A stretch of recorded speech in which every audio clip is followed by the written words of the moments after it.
Yeah guys, good day to you all and happy Sunday to you guys. So I just want us to have a brief discussion based on the current mood of the market and what we're expecting from the market as we're about to enter new trading week. So first of all, let's look into some of the events that we'll be having this week. So one of them is a FOMC from US, which will take place tomorrow. Then the second one is on Tuesday. So that Tuesday we have two events. One is a German prelim CPI. Then the second one is a consumer price confidence from the US. Then the third one is on Wednesday. So that of Wednesday is coming from Swiss franc, which is their CPI. Then the last one is the bigger event for the bigger bond, which is a non-farm payroll, unemployment rates, and rest of them. So as we have now known some of the events that we'll be looking into this week, let us now know the current mood of the market, what happened on Friday, and know how we can be able to fit into the market as we're about to start a new trading week. So on Friday, which was the last trading day of the week, gold was down, crude oil was down, USD was the strongest currency, and the New Zealand dollar was the weakest currency as of the past last week on Friday. Then on that day, there was a comment from Powell. So that Powell's comment was hawkish on the US economy. So based on that, there was more buy of US dollars and more sell of stocks. So based on these facts now, then the market now has a more of risk of flows. More of risk of flows. And as you all know, once there is something like more of risk of flows, there will be more investors will now be saving their money in safe-haven currency, and those safe-haven currency will be boosted. So on that same Friday, all the commodity currencies like Australian dollar, New Zealand dollar, Canadian dollar were down, and the cable, that is a Britain pounds, found an edge over those commodity currencies. So based on these facts now, on that same Friday, based on the Powell's hawkish statement on US dollar, and the commodity currencies were down, and the fall of stocks, then there were more risk of flow. So based on this fact now, on that Friday, USD was the strongest.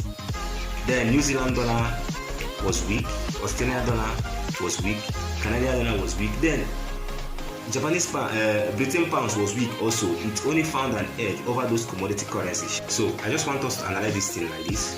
So on Friday, based on the Powell's hawkish statements on the US, based on the fall of the stocks, based on the fall of the commodities, based on the rise of the fall of crude oil and the fall of gold, AUD now is not a safe-haven currency, it's high beta currency.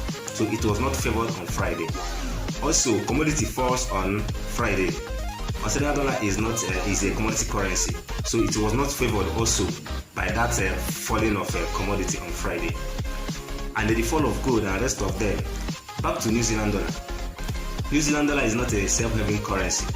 So based on the Powell's hawkish statement and the fall of the stocks on Friday, New Zealand dollar was not favored.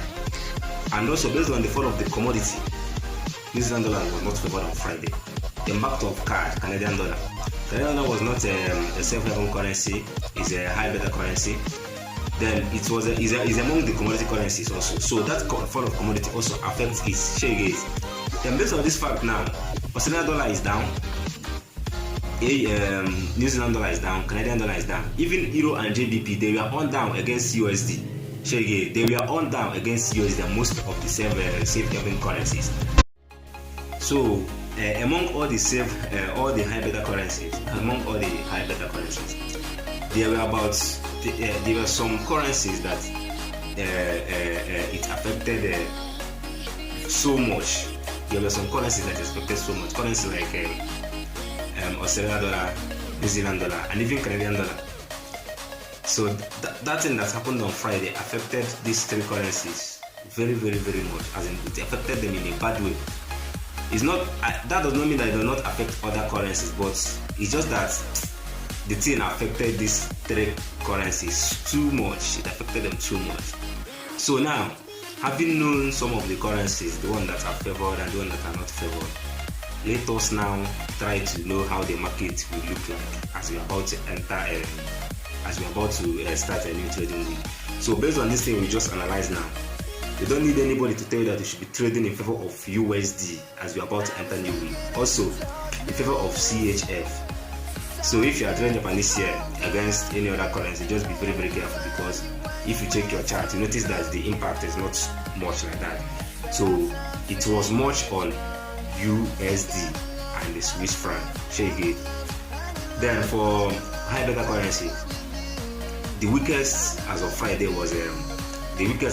is New Zealand dollar, followed by Australian dollar and the Canadian dollar.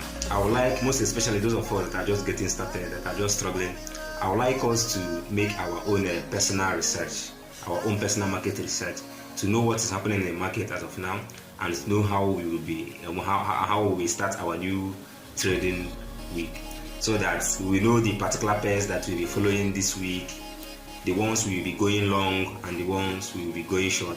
It will not be like maybe tomorrow we just come, enter the market, we just enter, follow this. If we see a moving trend, we just follow it up. If we see a down trend, follow it down. No. I don't expect us to be doing it this way, most especially those of us that are just getting started like me. So let's now make our personal research. Maybe what I have just said now, to find information, what we use to back it up, and to know some of the pairs we'll be buying and the ones we'll be selling. Then when market starts tomorrow, then we know when to buy it, when to enter it and when to exit it.